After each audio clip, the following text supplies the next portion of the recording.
Hello viewers, আসসালামু আলাইকুম। Welcome back to my YouTube channel Monbilasi রেসিপিতে। আজকে চলে আসলাম কিন্তু আবার ভীষণ মজাদার একটা পুডিং রেসিপি নিয়ে। হ্যাঁ বন্ধুরা, দেখে বুঝতে পারছো আজকের পুডিংটা কতটা সুন্দর আর পারফেক্ট হয়েছে।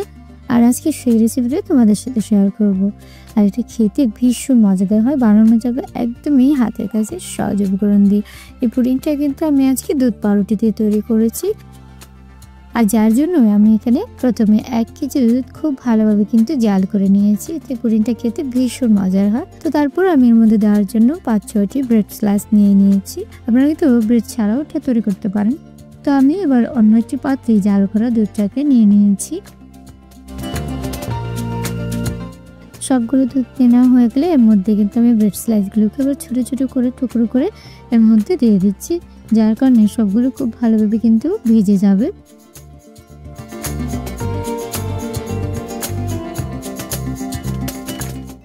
ভেজানোর জন্য আমি একটি ছোট চামচ দিয়ে এগুলোকে কিন্তু সবগুলোর সাথে মিশিয়ে নিচ্ছি। তো অল্প কিছু গরমের মধ্যে সবগুলো মেশানো হয়ে যাবে। এরপর আমি অন্য একটি পাত্রে 5-6টি ডিম ভেঙে নিব। তো যে যার প্রয়োজন অনুযায়ী কিন্তু কম বেশি বাড়িয়ে নিতে পারেন। তো আমি আমার প্রয়োজন মতো এখানে নিয়ে নিয়েছি, যার কারণে 5টি আমি ডিম ভেঙে নিচ্ছি এক এক করে। তো সবগুলো ডিম ভাঙা হয়ে গেলে এর মধ্যে আমি 1 কাপ চিনি দিব। মিষ্টিটাও আপনারা আপনাদের প্রয়োজন অনুযায়ী বা পছন্দ মতো নিতে পারেন।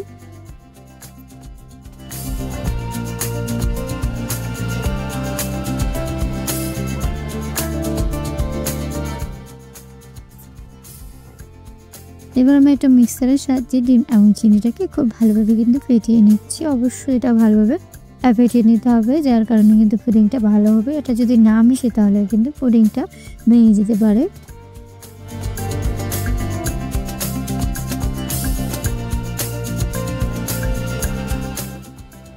তো সবগুলো খুব ভালোভাবে মিশিয়ে নেওয়ার পর আমি একটি ব্লেন্ডারে এবার সেই দুধে ভিজিয়ে রাখা পাউরুটিগুলোকে দিয়ে দিচ্ছি। বেশ কিছুটা দুধ পাউরুটি দিয়ে এর মধ্যে আমি অল্প কিছুটা ডিমের মিশ্রণও দিয়ে দেব। তো এইভাবেই কিন্তু আমি সবগুলোকে ব্লেন্ড করে নেব খুব সুন্দরভাবে।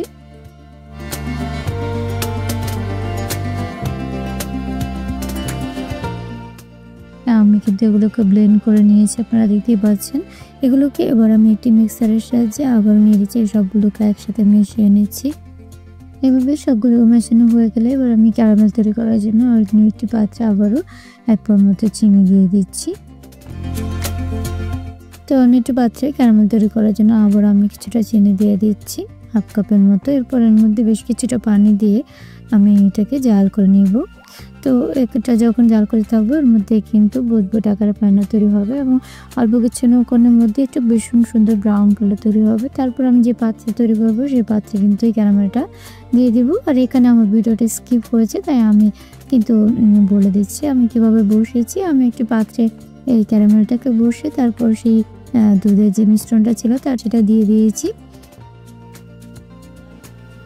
তারপর আমি চুলায় একটু পানি দিয়ে সেটাকে গরম করে একটু পাত্রে সেই দুধের পুডিংটা বসিয়ে দিয়েছি এবং 40 মিনিট কিন্তু এটা ব্রেক করেছি খুব ভালোভাবে দেখে। আপনারা দেখতেই পাচ্ছেন 40 মিনিট পর কিন্তু আমি ফিরে এসেছি এবং এটাকে দেখিয়ে দিচ্ছি আমি কতটা দিয়ে 40 মিনিট ব্রেক করে নিয়েছি। এবং 40 মিনিট পর আমি এটা কাটিয়ে দিয়ে এগুলোকে চেক করে নিচ্ছি যেন হচ্ছে কিনা।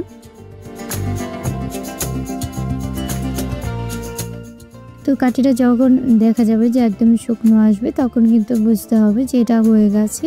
আর এটাকে কিন্তু অবশ্যই খুব ভালোভাবে বেক করে নিতে হবে, খুব ঢেকে নিতে হবে। তারপরটা কেটে আমি একটি প্লেটে তুলে নিয়েছি। এবার আমি কেটে দেখিয়ে দিচ্ছি পুডিংটা কতটা সুন্দর এসেছে।